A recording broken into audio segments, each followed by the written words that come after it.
ট্রাইকোডার্মাটা মূলত হচ্ছে একটা জীবন্ত ছত্রাক। জি, জীবন্ত ছত্রাক। জীবন্ত ছত্রাক।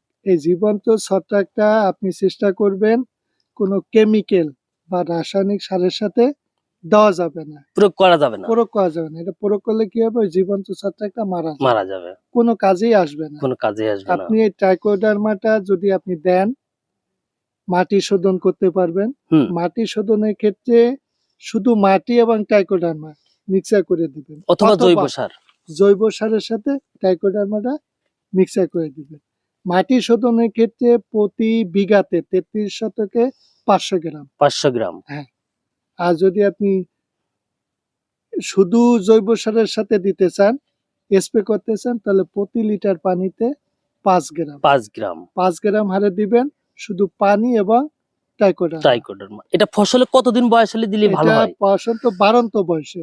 মানে কেবল বাড়ন্ত উঠতি বয়স। উঠতি বয়স আর কি। ওই সময় দিলে আপনার কাণ্ড পচা, ঢলে পড়া, শিকড় পচা এই রোগগুলো আর হবে না।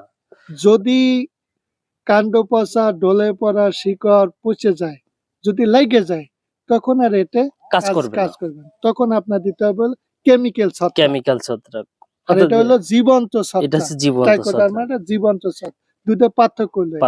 প্রথম থেকে যদি আপনি যেদিন দিবেন তার ৭ দিন পরে আরেকবার দেন, তাহলে আর ওই গাছে এই রোগগুলো আর হবে না। মানে রোগ প্রতিরোধ ক্ষমতা গাছের নিজের থেকে উৎপাদন হয়ে যাবে। তাহলে ওরে আর অ্যাটাক করতে পারবে না।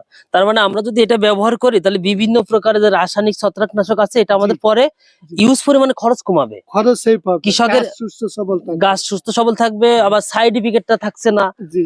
তাহলে আবার সব মিলিয়ে আমাদের কৃষকের বেশ একটা উপকার হচ্ছে। কিন্তু খেয়াল রাখবেন কোনো কেমি যেন রাসায়নিক সার অথবা রাসায়নিক কেমিক্যালের সাথে মিশ্রিত না হয়।